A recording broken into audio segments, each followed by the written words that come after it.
பெரிய தோட்டத்தில் நெல் எடுத்துட்டுங்க அந்த வயல்லையே சோளத்தை விதைச்சுட்டு இருந்தோமுங்க. ஒரு 2-3 வீடியோக்கு முன்னாடி நான் அதை போட்டிருப்பேன். தட்டு எப்படி வந்திருக்குது பாருங்களேன். இது வந்து இளந்தட்டார் கீழே உங்களுக்கு எடுத்த வீடியோங்க இது.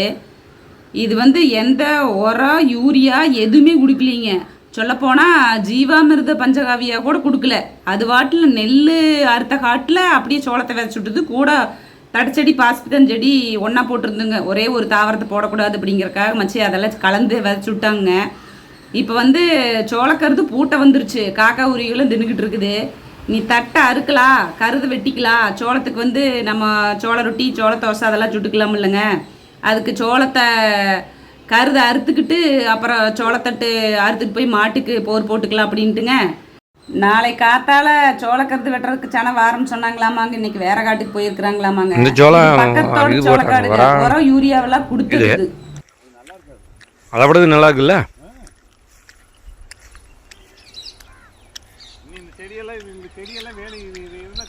அவ்வளோ பெரிய கருது.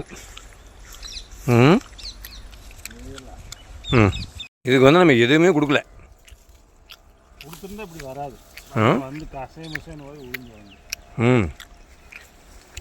ஒரு அருமையாக வந்துச்சு. அப்புறம் வேறு என்ன இப்போ இதுக்கு ஏரியா இதுக்கு எதுக்கு இது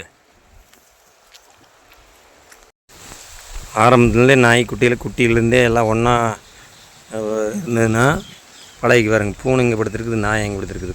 பூனை பிடிச்சிரும். முதல்ல நாய் பூனை பிடிச்சிரும். அப்புறம் அந்த பாருங்க வாத்துருக்கு எல்லாமே இங்கே ஒன்றா சுற்றுது.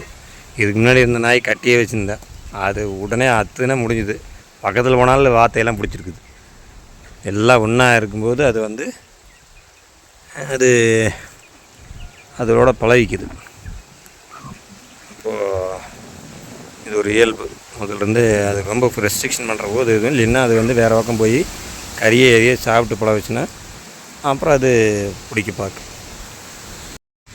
இதெல்லாம் பார்க்கும்போதே ஒரு அட்மாஸ்பியர் பாருங்கள். இந்த பக்கம் கோழி எல்லாம் அப்படியே படுத்துக்குது. வெயில் நேரத்துக்கு இன்றைக்கி வெயில் இல்லை. இருந்தாலும் வந்து அப்படியே மேய்ஞ்சிக்கிட்டு உள்ளே வந்து நிறையா கசன்னு இருக்கும்போது கரையாதது நிறையா பறித்து அதை சாப்பிட்டு படுத்துக்கு பாருங்க. இப்போ இது இயற்கையாக வளர்கிற கோழி. இதை நாம் சாப்பிட்டோம்னாத்தே அது சத்து பூரா கிடைக்கும். அந்த புல்லை சாப்பிடு, இங்கே இருக்கிற கரையானை சாப்பிடு, பூச்சியில் சாப்பிடு. அப்போது நேச்சுரலாக அது வந்து பல்வேறு விதமான உணவை எடுத்துக்குது. ஸோ அதன் மூலமாக அந்த உணவை நாம் வந்து எடுத்துக்கிறோம். அதோட பிராய்லர் கோழியில் இல்லை பண்ணை முறையில் நாட்டுக்கோழி வளர்த்தால் அது வந்து என்னத்தை அது ஒரே வகையான உணவைத்தான் சாப்பிடும். அதுதான் வித்தியாசங்கள். இந்த மாதிரி இயற்கையில் நேச்சுரலாக வளர்கிறத கோழியாக இருந்தாலும் சரி, ஆடு இருந்தாலும் சரி, அல்லது மாடாக இருந்தாலும் சரி. மாடுக்கு பால் இல்லாமல் இருக்கிறதுனா அது வந்து பரவலாக பல வகையான புல்லை சாப்பிட்டுச்சுன்னா அதனுடைய இது வேறு. அதுக்காக சேம் புல்லை போட்டுக்கிட்டு இது பண்ணோம்னா அதனுடைய அந்த குவாலிட்டி அந்த பாலில் வராது. அவ்வளோதாங்க. மாடு மேய்ஞ்சிட்டு மத்தியானம் தவிட்டு தண்ணி குடிக்க வருங்க. தாலியில் தவிட்டை போட்டுங்க. அடுத்தது ஜீவாமிர்தம் கலக்கி ஊற்றியாச்சு. 10 கிலோ சாணி, 10 லிட்டர் கோமியம், 1 கிலோ நாட்டு வெல்லம், 1 கிலோ பாசிப்பயிறு இல்லைன்னா அந்த கொள்ளு மாவு, அப்புறம் கைப்பிடி மண் போட்டாச்சு. இப்போ இது பார்த்திங்கன்னா காயந்தரம் இருக்க காலையில் இருக்க கிளறி விடணும், சுற்றி விடணும். அதுக்கப்புறம் நம்ம ப்ளோயர் வச்சுருக்குறோம். ஆட்டோமேட்டிக்காக காலையில் இருக்க சாயந்தரம் இருக்க இது போட்டால் இப்படி ப்ளோ ஆகும். அது ஆட்டோமேட்டிக்காக ஓடும்.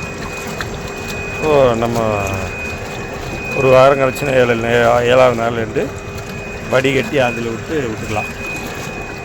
இன்னைக்கு மானம் மோட போட்டிருக்கனால மச்சானுக்கு மத்தியானம் வரையில் இந்த வேலை தானுங்க.